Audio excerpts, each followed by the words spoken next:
Okay, सो फेरा में आपको 2-3 चीज़ें ध्यान रखनी है। पहली बात तो फेरा कब पास हुआ था? 1947 में। उसके बाद फेरा को परमानेंट किया गया है 1957 में। ठीक है, फेरा मीन्स फॉरेन एक्सचेंज रेगुलेशन है। इसमें आपके कितने सेक्शंस थे? 81 सेक्शंस थे। और वो जितने 81 सेक्शंस सारे के सारे कैसे थे? बहुत ही कॉम्प्लेक्स नेचर के थे, काफ़ी ज़्यादा स्ट्रिक्ट थे। उसमें काफ़ी ज़्यादा रिस्ट्रिक्शन लगाए गए थे फॉरेन एक्सचेंज पे, फॉरेन एक्सचेंज डीलर्स पे, फॉरेन एक्सचेंज मार्केट पे। उसके अलावा इसमें जितने भी ऑफेंसेस थे, अगर किसी तरह से कोई व्यक्ति उल्लंघन करता है तो उसे क्रिमिनल ऑफेंस की कैटेगरी में डाला गया था। और उसके लिए जो पनिशमेंट फिक्स की गई थी वो क्या थी? वो इम्प्रिजमेंट की पनिशमेंट थी। ये आपका कुछ फेरा का बेसिक था। अब हम आते हैं इसके ऑब्जेक्टिव पे। फेरा बनाया गया तो आखिर इसके ऑब्जेक्टिव क्या थे? किन कारणों से फेरा बनाया गया? इसके उद्देश्य क्या क्या थे? पहला देखिए, to prevent the outflow of Indian currency. Outflow means जब आपकी करेंसी बाहर के किसी देश में जाती है। बाहर के किसी देश में आपकी करेंसी कब जाएगी? जब बाहर के लोग बहुत ज़्यादा आपकी करेंसी की आपकी डिमांड होगी। आप कुछ ना कुछ बाहर, सपोज आपने बाहर से खरीदा, बाहर से आपने कुछ इंपोर्ट किया, तो उस कंडीशन में क्या होगा? आपको पेमेंट करनी पड़ेगी। तो आपको क्या करना पड़ेगा? उनकी करेंसी खरीदने के लिए अपनी करेंसी को देना पड़ेगा। तो यहाँ पे क्या हो रहा है? आउटफ्लो हो रहा है। ठीक है, या फिर इन्वेस्टमेंट के केस में भी हो सकता है आउटफ्लो, अगर आप बाहर की कंट्रीज में इन्वेस्टमेंट कर रहे हो। तो जो पहला काम था फेरा का वो क्या था? प्रिवेंट करना, आउटफ्लो को प्रिवेंट करना। जो हमारे देश से हमारी करेंसी बाहर जाती है उसको रोकना और उसको कंट्रोल करना। ठीक है, उसके बाद दूसरा इसका ऑब्जेक्टिव था to regulate dealing in foreign exchange and securities. Foreign exchange या फॉरेन करेंसी में जितनी भी डीलिंग्स होती हैं या फॉरेन सिक्योरिटीज़ जितनी भी होती हैं, उसमें जितनी भी डीलिंग हो रही है उसको ठीक से रेगुलेट करना, वो सही से चले, उसमें किसी तरह का फ्रॉड ना हो, उसमें किसी तरह की प्रॉब्लम ना आए, जो कस्टमर्स हैं उनके साथ कोई प्रॉब्लम ना हो, कोई फ्रॉड ना हो। उसके लिए वो क्या करते थे? उसको रेगुलेट करते थे, रूल्स एंड रेगुलेशंस बनाते थे, स्टैंडर्ड्स बनाते थे। और उन स्टैंडर्ड्स पर ही जो कस्टमर होते थे, जो डीलर्स होते थे, उनको ऑपरेट करना पड़ता था, अपना बिजनेस रन करना पड़ता था। उसके बाद है to regulate the transaction indirectly affecting foreign exchange.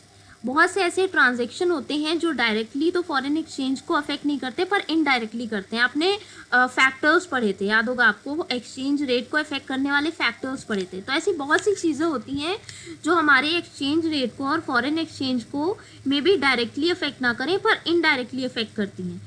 तो उन ट्रांजैक्शंस पे भी एक मॉनिटरिंग करना, उन ट्रांजैक्शंस की उन पे भी नज़र बना के रखना और उनको भी रेगुलेट करना, क्योंकि अगर वो अनरेगुलेटेड होंगे तो आपकी जो फॉरेन एक्सचेंज है, आपका जो एक्सचेंज रेट है, फॉरेन ट्रेडिंग है, वो आपकी इनडायरेक्टली ही सही पर वो अफेक्ट होती रहेगी। तो इस वजह से उनको भी रेगुलेट करके रखना, उन पर भी एक कंट्रोल बना के रखना।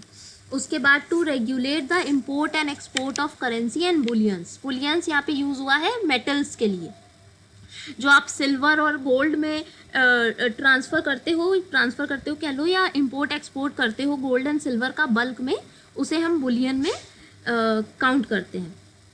तो जितना भी इंपोर्ट एक्सपोर्ट होगा, चाहे वो करेंसी का हो और चाहे वो प्रीशियस मेटल्स का हो, उन इंपोर्ट और एक्सपोर्ट को रेगुलेट करना। कितना इंपोर्ट परमिसिबल होगा, किस लिमिट के बाद आप इंपोर्ट नहीं कर सकते, किन कंट्रीज से आप कितना इंपोर्ट कर सकते हो, कितना एक्सपोर्ट कर सकते हो, ये सारी चीज़ें रेगुलेट करना। आपने देखा था जब गोल्ड स्टैंडर्ड था तो हम किसी भी तरह से इंपोर्ट एक्सपोर्ट को रेगुलेट नहीं करते थे, लेकिन बाद में जब पेपर करेंसी आई तो इंपोर्ट एक्सपोर्ट करेंसीज का और आपके मेटल्स का रेगुलेट किया जाने लगा, है ना, उन पर रोक लगा दी गई।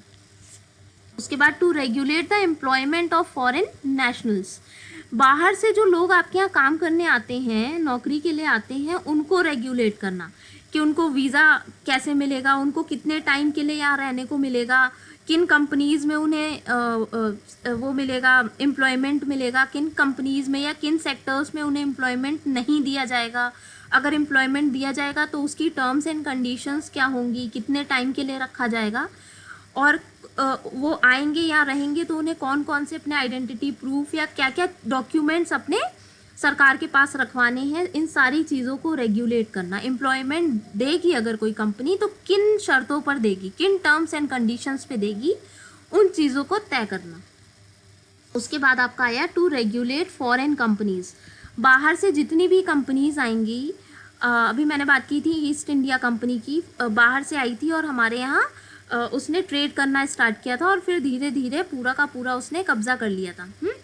तो वैसे ही फॉरेन कंपनीज अगर आएंगी हमारे देश में काम करने के लिए, अपना बिजनेस इस्टेब्लिश करने के लिए, तो उन पर कौन से रूल्स एंड रेगुलेशन लागू होंगे, वो कितनी लिमिट तक इन्वेस्टमेंट कर सकती हैं, किस सेक्टर में इन्वेस्ट कर सकती हैं, किस तरह का बिजनेस कर सकती हैं, उनका स्कोप कितना होगा, और उनको उनके ऊपर कौन कौन से कंट्रोल लगाए जाएंगे, कौन कौन से रूल्स एंड रेगुलेशन होंगे जो उन पर लागू होंगे, ये सारी चीज़ें तय करने का काम भी हमने किस में किया, फेरा में किया।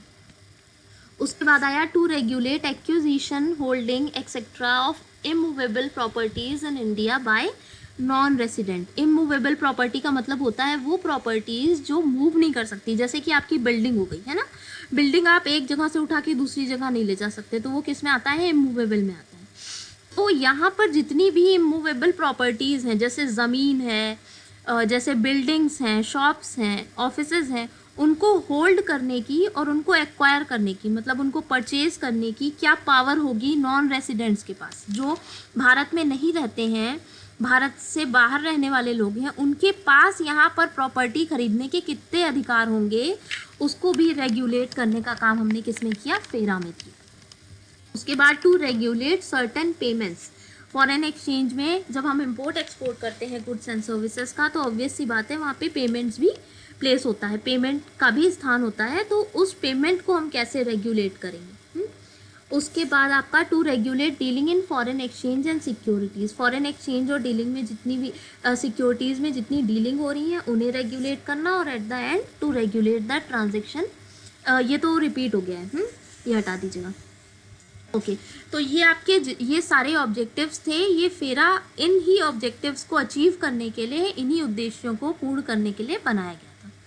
अब इन उद्देश्यों को पूर्ण करने के लिए फेरा में कुछ प्रोविज़न डाले गए, मतलब कुछ रूल्स एंड रेगुलेशन बनाए, जिसकी लिस्ट यहाँ पे दी हुई है। इसमें क्या था, रेगुलेशन ऑफ डीलिंग जो फॉरेन एक्सचेंज में डीलिंग होगी उस पर क्या क्या रेगुलेशन होंगे, क्या क्या रूल्स होंगे, वो बनाए गए। पेमेंट्स पे क्या रिस्ट्रिक्शंस होंगे, उसके बाद एसेट होल्डिंग पर क्या रिस्ट्रिक्शंस होंगे, duty of person entitled to receive foreign exchange जिस पर्सन को रिसीव हो रहा है या अगर कोई पेमेंट कर रहा है तो उसकी क्या क्या ड्यूटीज़ होंगी, उसे क्या क्या डिस्क्लोज करना होगा, कौन कौन से डॉक्यूमेंट्स सबमिट कराने होंगे, ये सारी ड्यूटीज़ तय की गई कि आखिर उसे अपने ट्रांजैक्शन के दौरान क्या क्या ड्यूटीज़ परफॉर्म करनी होंगी। फिर restriction on appointment of certain persons and companies as agent और टेक्निकल और मैनेजमेंट एडवाइज़र इन इंडिया। बाहर के लोगों को यहाँ पर मैनेजमेंट एडवाइज़र या टेक्निकल एडवाइज़र के तौर पर या एजेंट के तौर पर अगर हम अपॉइंट करना चाहते हैं तो उस कंडीशन में क्या क्या रिस्ट्रिक्शंस होंगे, कौन कौन से सेक्टर ऐसे तय किए गए जिसमें कि ये अपॉइंटमेंट्स नहीं किए जा सकेंगे। ठीक है, तो वो रिस्ट्रिक्शंस भी बताए गए। फिर restriction establishment of place of business in India. अगर किसी बाहर की कंपनी को इंडिया में आकर बिजनेस करना है तो ऐसी कौन कौन सी जगह होंगी जहाँ पर उसे बिजनेस करने के लिए जगह नहीं दी जाएगी, मतलब रिस्ट्रिक्शन लगाए जाएंगे, है ना। कौन कौन से ऐसे प्लेस होंगे जहाँ पे वो बिजनेस नहीं कर सकता, अगर उसे बिजनेस करना है तो उन जगहों के अलावा उसे कहीं और किसी और प्लेस पे बिजनेस करना होगा। फिर prior permission of RBI required for taking up employment in India bye national of foreign state. इसके अलावा इन्होंने ये रूल बनाया कि अगर बाहर से कोई व्यक्ति आता है हमारे यहाँ एम्प्लॉयमेंट पे तो उसके लिए रिजर्व बैंक से पहले से उसे क्या करना पड़ेगा, परमिशन लेनी होगी। और लास्ट में आपका रिस्ट्रिक्शन ऑन इमूवेबल प्रॉपर्टी। आपको बस इतना ध्यान रखना है, जो आपके ये ऑब्जेक्टिव्स थे, इन्हीं ऑब्जेक्टिव्स को अचीव करने के लिए इन्हीं से मिलते जुलते हमने प्रोविजंस बनाए। प्रोविजंस कह लीजिए या आप कह सकते हो रूल्स एंड रेगुलेशन, है ना। अच्छा, अमेंडमेंट्स भी होते रहे हैं टाइम टू टाइम। 1973 में अमेंडमेंट हुआ है। उसके बाद अभी फेमा में तो अभी लास्ट ईयर अमेंडमेंट हुआ है 2020 में, इससे पहले भी कई बार हो चुका है। अमेंडमेंट्स खैर इंपॉर्टेंट नहीं है आपके लिए एग्ज़ाम व्यू पॉइंट से।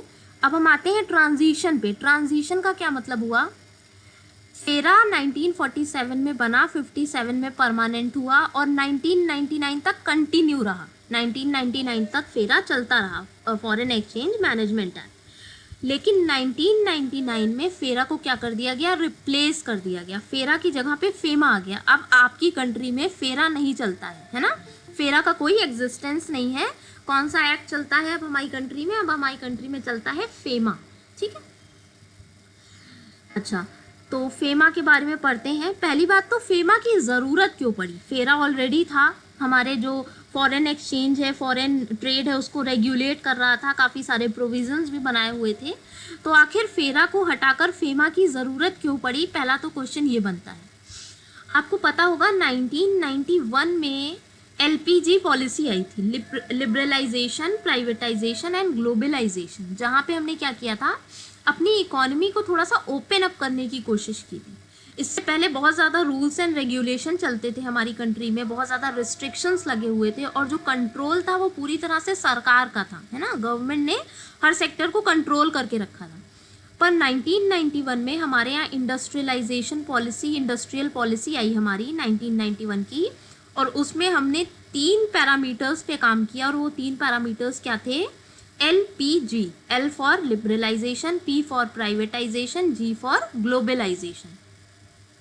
लिबरलाइजेशन में हमने क्या किया, चीज़ों में फ्रीडम दी, लिबरल किया, है ना, जितने भी कई सारे सेक्शंस हटाए, कई सारे रिस्ट्रिक्शंस हटाए, बहुत सारे जो ट्रेड्स थे उन पर जो हमने बहुत कंट्रोल बना के रखा था, उस कंट्रोल को कम किया, लिबरल बनाया। लिबरल बनाया मीन्स फ्रीडम दी, लोगों को फ्रीडम दी काम करने की। दूसरा प्राइवेटाइजेशन, प्राइवेटाइजेशन में हमने क्या किया, पब्लिक ओनरशिप को ट्रांसफ़र किया प्राइवेट ओनरशिप में, है ना। पहले जितने भी डिपार्टमेंट्स थे, जितनी भी बड़ी बड़ी ऑर्गेनाइजेशन थी, वो किसके हेड में काम करती थी, वो सरकार के अंडर काम करती थी, है ना, गवर्नमेंट हेड में काम करती थी। पब्लिक एंटरप्राइजेस थे, पब्लिक कंपनीज थी। पर जब प्राइवेटाइजेशन हुआ तो हमने क्या किया, पब्लिक कंपनीज को प्राइवेट कंपनीज में कन्वर्ट करना स्टार्ट किया, ओनरशिप का ट्रांसफ़र किया पब्लिक से प्राइवेट में।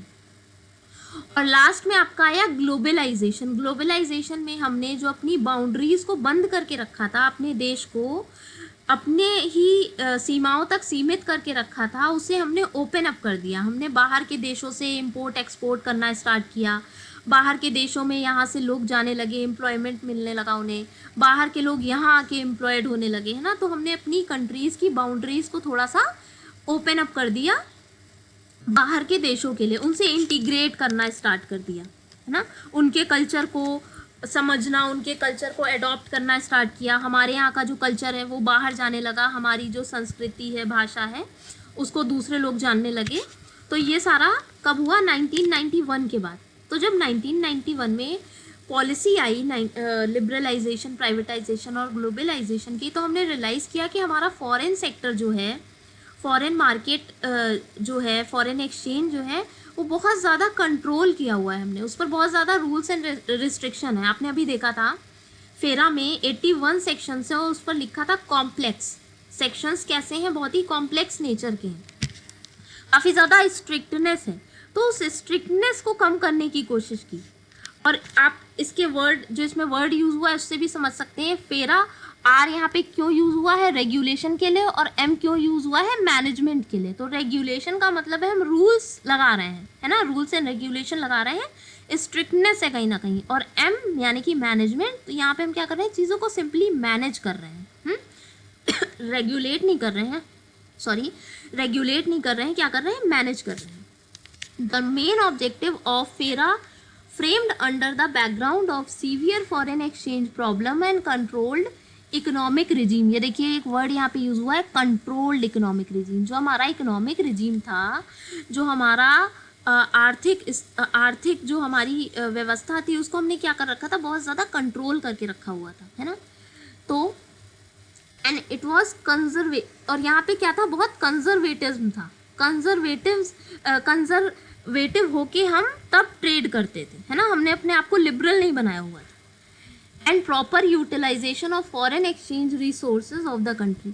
जो हमारे फॉरेन एक्सचेंज के रिसोर्सेज थे उस पर भी क्या था, बहुत ज़्यादा कंट्रोल था, और हम कंजर्वेटिज्म होकर ही उसका भी यूज़ करते थे। दूसरी दिक्कत ये आई कि जब फेरा आया तो एक नया वर्ड इवॉल्व हुआ, एंड दैट इज़ हवाला। आपने ये वर्ड सुना होगा, हवाला का मतलब होता है जब हम किसी फॉरेन कंट्री से अपनी कंट्री में पैसा लाते हैं या अपनी कंट्री से किसी फॉरेन कंट्री में पैसा भेजते हैं इलीगल तरीके से, है ना। जो लीगल चैनल्स बने हैं, जो लीगल मैकेनिज्म बना है पैसे को ट्रांसफ़र करने का, मनी को ट्रांसफ़र करने का, हम उन चैनल्स का यूज़ नहीं करते हैं। हम उन चैनल्स के बियॉन्ड जाके, हम उन चैनल्स से अलग जाके इलीगल चैनल्स का यूज़ करते हैं। और किस लिए करते हैं? जिससे उसको ट्रेस ना किया जा सके, क्योंकि आप लीगल चैनल्स का यूज़ करोगे, बैंक के थ्रू अगर ट्रांसफ़र करोगे तो ऑब्वियस सी बात है आपका ट्रांजेक्शन ट्रेस हो जाएगा ईजिली, गवर्नमेंट को पता चल जाएगा आपके ट्रांजेक्शन के बारे में।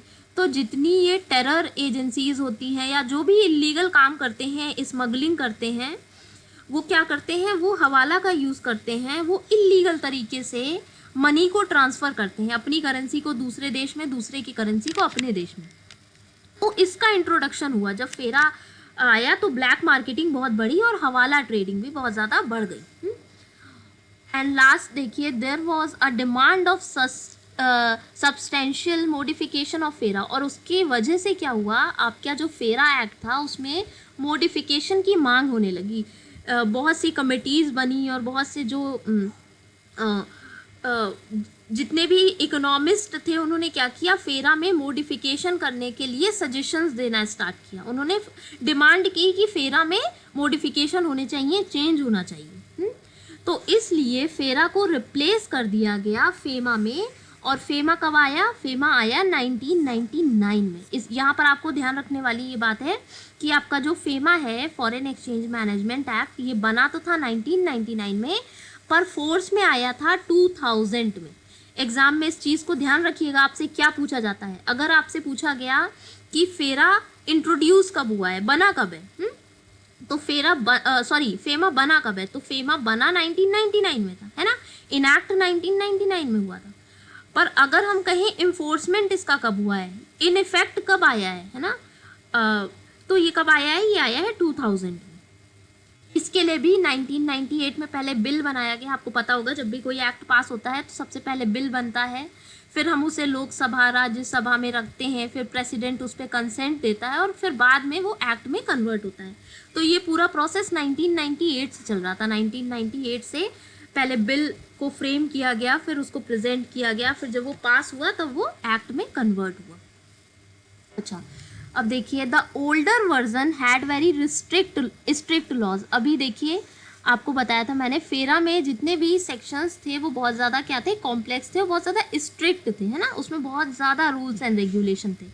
आपने देखा था जब इसका इंट्रोडक्शन पढ़ा था तो आपने देखा था कि अगर इसमें कोई गलत काम करता है, उल्लंघन करता है सेक्शंस का, तो उसको क्रिमिनल ऑफेंस माना जाता है और सज़ा के तौर पे उसे जेल तक भेजा जा सकता है। इम्प्रिजमेंट तक का पनिशमेंट इसमें निर्धारित किया गया था, फिक्स किया गया था। इसके जो लॉज थे वो बहुत ज़्यादा स्ट्रिक्ट थे, लिबरल नहीं थे, है ना। All the unnecessary restrictions were removed. तो जितने भी अननेसेसरी रिस्ट्रिक्शंस थे, जो एक्सेसिव कंट्रोल बना के रखा हुआ था, उसको क्या कर दिया गया? रिमूव कर दिया गया, हटा दिया गया। The rules regarding foreign investment were simplified to encourage more foreign investment. जितने भी रूल्स थे फॉरेन इन्वेस्टमेंट को लेके, विदेशी विनियोग को लेके, उनको क्या किया गया? सिंप्लीफाई किया गया, उनको सरल बनाया गया, जिससे ज़्यादा से ज़्यादा विदेशी विनियोग आपके देश में आ सके। क्योंकि अगर बहुत ज़्यादा रूल्स स्ट्रिक्ट होंगे तो कोई आपके देश में इन्वेस्ट नहीं करना चाहेगा। तो इसलिए इन्वेस्टमेंट को प्रमोट करने के लिए हमने क्या किया? उन रूल्स को सिंप्लीफाई करना स्टार्ट किया, उनको सरल बनाना शुरू किया। किसमें? फेमा में। And the consequently ensure better foreign cash flow. इसकी वजह से जिससे क्या हो सके, जो आपका फॉरेन कैश फ्लो है उसमें बढ़ोतरी हो सके, वो इनकरेज हो और बेटर हो। However, FERA was not an accordance with the pro liberalisation policies. आपका जो फेरा एक्ट था वो प्रो लिबरलाइजेशन पॉलिसी के अकॉर्डिंग नहीं था, है ना। क्योंकि लिबरलाइजेशन में तो बोला गया कि हम सब कुछ ओपन अप करेंगे, हम लोगों को फ्रीडम देंगे। और फेरा में क्या किया गया था? फेरा में तो इसके अगेंस्ट किया गया था। फेरा में जितने भी प्रोविज़न थे वो बहुत स्ट्रॉन्ग थे, बहुत स्ट्रिक्ट थे। तो प्रो लिबरलाइजेशन डेफिनेटली ये नहीं था, ठीक। और जो हमारा फेमा था वो कैसा था? वो प्रो लिबरलाइजेशन था। अब हम फेमा के ऑब्जेक्टिव देख लेते हैं। देखिए, आपने जब फेरा के ऑब्जेक्टिव पढ़े थे तो उसमें सारे ऑब्जेक्टिव में रेगुलेशन वर्ड लिखा था। पर फेमा में रेगुलेशन वर्ड है पर कहीं कहीं पे है, क्योंकि हमने कुछ रूल्स एंड रेगुलेशन को तो एज इट इज़ रखा, जो कि रेलिवेंट थे उनको तो हमें रखना ही था, पर जो इररेलेवेंट थे, इररेलेवेंट से थे या जो बहुत एक्सेसिव कंट्रोल था उसे हमने हटा दिया। पहला देखिए, to facilitate the external trade and payment, जो बाहरी ट्रेड हो रहा है बाहर की कंट्रीज से उसे आसान बनाना, उसे फैसिलिटेट करना। To promote of an orderly maintenance of the foreign exchange market to India, foreign exchange market में इंडिया में जो फॉरेन एक्सचेंज मार्केट ऑपरेट हो रहा है उसमें ठीक तरह से वो ऑर्गेनाइज्ड वे में चलता भी रहे, एक ऑर्डरली मैकेनिज्म भी बना रहे और साथ ही साथ उसका प्रमोशन भी हो, उसको इनकरेजमेंट भी मिले, है ना, बहुत ज़्यादा रूल्स एंड रेगुलेशंस ना हो। उसके बाद आपका आया regulation of foreign capital in India. Foreign capital को हम कैसे रेगुलेट करेंगे? फॉरेन कैपिटल मीन्स आपका FDI, FII, है ना, ये आप पढ़ोगे आगे 4th यूनिट में पढ़ोगे कि FDI क्या होता है, FII क्या होता है। हम इन्वेस्टमेंट करते हैं जब बाहर की किसी कंट्री में, या बाहर की कोई कंट्री का कोई इंडिविजुअल या कोई कंपनी जब इन्वेस्ट करती है हमारे देश में, तो उसे हम क्या कहते हैं, FDI एंड FII की कैटेगरी में उसको डिफाइन किया जाता है। तो उसी फॉरेन कैपिटल को रेगुलेट करना, इन्वेस्टमेंट को रेगुलेट करना। To remove the imbalance of payment, payments में जितने भी इम्बैलेंसेज हैं उन सभी को क्या करना, रिमूव करना। To make a strong and developed foreign exchange market, foreign exchange market को स्ट्रॉन्ग बनाना और डेवलपिंग बनाना, जिससे उसमें बहुत अच्छे से ग्रोथ हो सके। Regulation of employment, business and investment of non residents, वो व्यक्ति जो यहाँ पे नहीं रहते हैं, जो यहाँ के लिए, भारत के लिए नॉन रेसिडेंट है, अगर वो यहाँ पे आकर काम करना चाहते हैं, एम्प्लॉयड होना चाहते हैं, या वो यहाँ पे किसी तरह का इन्वेस्टमेंट करना चाहते हैं, तो उसके लिए रेगुलेशंस बनाना। To regulate foreign payments, foreign payments को रेगुलेट करना।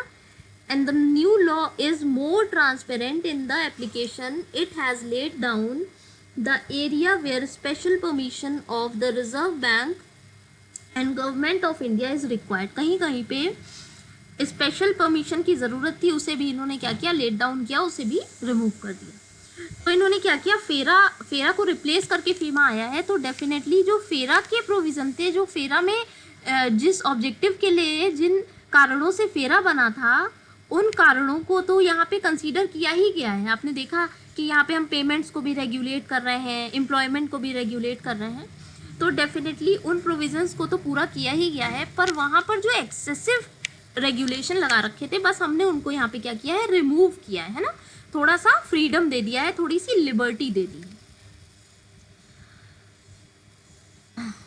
अब हम एक बार डिफरेंस के फॉर्म में इसको देख लेते हैं, तो आपको और अच्छे से क्लियर हो जाएगा। देखिए फर्स्ट मीनिंग में देखिए, फेरा में लिखा है an act promulgated to regulate payments and foreign exchange in India is FERA.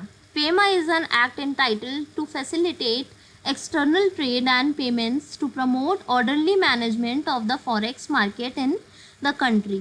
फेरा में हम क्या कर रहे थे, सब कुछ रेगुलेट करने की कोशिश कर रहे थे, कंट्रोल करने की कोशिश कर रहे थे। और फेमा में हम क्या कर रहे थे, उसी कंट्रोल को थोड़ा सा ढीला छोड़कर, उसी कंट्रोल को लूज करके हम क्या कर रहे थे, चीज़ों को लिबरल बनाकर मैनेज करने की कोशिश कर रहे थे, है ना। जितनी भी एक्टिविटीज़ हैं हम उनको सिर्फ मैनेज कर रहे थे, कंट्रोल इतना ज़्यादा नहीं था, मैनेजमेंट ज़्यादा था।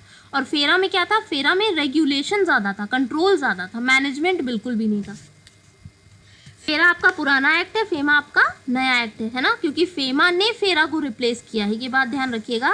फेरा पहले आया था, फेमा बाद में आया, तो फेरा आपका ओल्ड है और फेमा न्यू है। फेरा में 81 सेक्शंस थे और फेमा में जो अभी आपका चल रहा है उसमें कितने सेक्शंस है, उसमें सिर्फ 49 सेक्शंस है। देखिए फेरा में कितने थे, 81 थे, और फेमा में कितने, 49 है। तो आपने क्या किया, काफ़ी सारे सेक्शंस को इसमें से हटा दिया, रिमूव कर दिया। जो भी कॉम्प्लेक्स सेक्शंस थे उनको क्या करा, जो भी इररिलेवेंट सेक्शंस थे उनको क्या किया, हटा दिया, रिमूव कर दिया। उसके बाद देखिए, फॉरेन एक्सचेंज रिजर्व्स वर लो इन फेरा and foreign exchange position was satisfactory in FEMA. कहने का मतलब है, जब आपका फेरा चलता था इंडिया में, तो जो आपके फॉरेन एक्सचेंज रिजर्व थे वो बहुत ही ज़्यादा कम थे, क्योंकि रूल्स एंड रेगुलेशन इतने ज़्यादा थे, इतने कॉम्प्लेक्स थे और इतने स्ट्रिक्ट थे कि कोई आपके देश में आके इन्वेस्ट नहीं करना चाहता था इतना ज़्यादा, है ना। तो इस वजह से हमारा जो रिजर्व था वो कैसा था, वो बहुत ही ज़्यादा कम था, लो था। पर जब हमारा फेमा आया फेरा को रिप्लेस करके, तो हमने क्या किया, हमने अपनी इकोनॉमी को ओपन अप किया, रिस्ट्रिक्शंस को कम किया। और जब हमने रिस्ट्रिक्शंस कम किए तो ज़्यादा से ज़्यादा इन्वेस्टर आने लगे और हमारी कंट्री में आके इन्वेस्ट करना स्टार्ट कर दिया उन्होंने। उसके बाद देखिए अप्रोच टूवर्ड्स द ट्रांजेक्शन। अगर हम फेरा की बात करें तो उसमें रिजिड है और फेमा में कैसा है, फ्लेक्सिबल है। फेरा में आपका जो ट्रांजेक्शन को लेकर अप्रोच था वो रिजिड था, क्योंकि स्ट्रिक्ट थे ना, जितने भी सेक्शंस थे वो स्ट्रिक्ट थे, तो इसलिए अप्रोच भी रिजिड था। पर आपका फेमा में जो आपका अप्रोच है वो कैसा है, फ्लेक्सिबल है। उसमें फ्लेक्सिबिलिटी है, उसको इजीली चेंज किया जा सकता है। अच्छा, उसके बाद देखिए basis for determining residential status. आपका जो रेसिडेंशियल स्टेटस था, जब हम फेरा में उसको एस्टिमेट करते थे कि ये इसको हम रेसिडेंट मानेंगे या नॉन रेसिडेंट मानेंगे, तो उसके लिए हमने सिटीजनशिप का प्रोविज़न बना रखा था। सिटीजनशिप व्यक्ति के पास, इंडिविजुअल के पास है या नहीं, हम ये चेक करते थे। पर जब हमारा फेमा इंट्रोड्यूस हुआ तो हमने क्या किया, more than 6 month stay in India. हम ये देखने लगे कि सिटीजनशिप हो किसी इंडिविजुअल के पास चाहे ना हो, नागरिकता हो किसी व्यक्ति के पास चाहे भारत की नागरिकता ना हो, वो व्यक्ति भारत में पिछले 6 महीने रहा है या नहीं रहा है, हम इस चीज़ को चेक करने लगे। फेरा में हम क्या चेक करते थे, हम देखते थे नागरिकता है कि नहीं है, ठीक है। लेकिन फेमा जब आया तो हमने ये सिटीजनशिप वाला कॉन्सेप्ट हटा दिया और रेसिडेंशियल स्टेटस का कॉन्सेप्ट ले आए। आपने इनकम टैक्स में रेसिडेंशियल स्टेटस पढ़ा होगा या आगे पढ़ोगे, तो रेसिडेंशियल स्टेटस का जो कॉन्सेप्ट है वो फेमा में ही इंट्रोड्यूस हुआ था, जो कि अब हमारा इनकम टैक्स में भी यूज़ किया जाता है ना।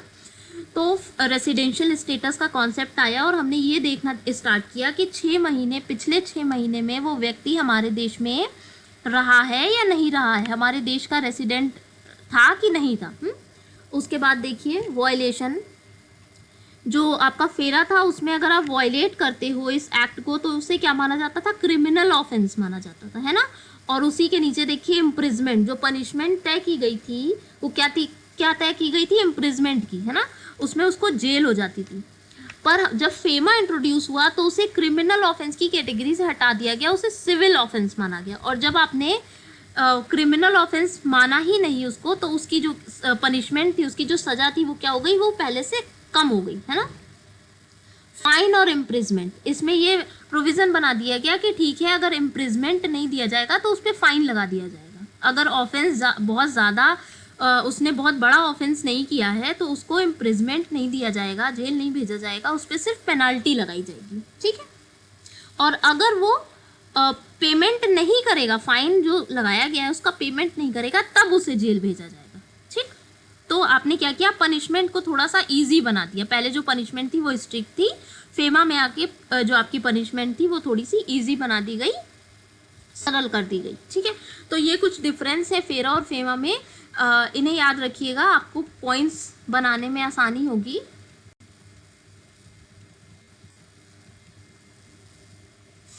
बाकी ये कुछ फीचर्स हैं। फ्रीडम दे दी गई थी पर्सन्स को कि वो यहाँ पर आकर होल्ड कर सकते हैं, ट्रांसफ़र कर सकते हैं फॉरेन सिक्योरिटीज़ का, जितने भी शेयर्स हैं वो उन्हें ख़रीद सकते हैं, प्रॉपर्टीज़ ख़रीद सकते हैं। पहले आपने देखा था ना कि प्रॉपर्टीज़ ख़रीदने पर और शेयर्स पर, सिक्योरिटी पे काफ़ी ज़्यादा रूल्स एंड रेगुलेशंस थे, उनको कंप्लीट फ्रीडम नहीं दी गई थी, है ना। उन पर बहुत सारे रिस्ट्रिक्शंस लगा दिए गए थे कि नहीं, आप यहाँ आकर प्रॉपर्टी नहीं खरीद सकते। तो जब फेमा आया तो हमने उन रिस्ट्रिक्शंस को ईजी कर दिया, हमने ये रूल बना दिया कि ठीक है, आप भी यहाँ पर कुछ टर्म्स एंड कंडीशंस में प्रॉपर्टी खरीद सकते हो, पर जो भी टर्म्स एंड कंडीशंस है वो मीट होना ज़रूरी है। तो इस बेसिस पर ये आप देख सकते हो, इसके कुछ प्रोविजंस थे जो आपने ईजी कर दिए, ये आपके सेलिएंट फीचर में आ जाएगा।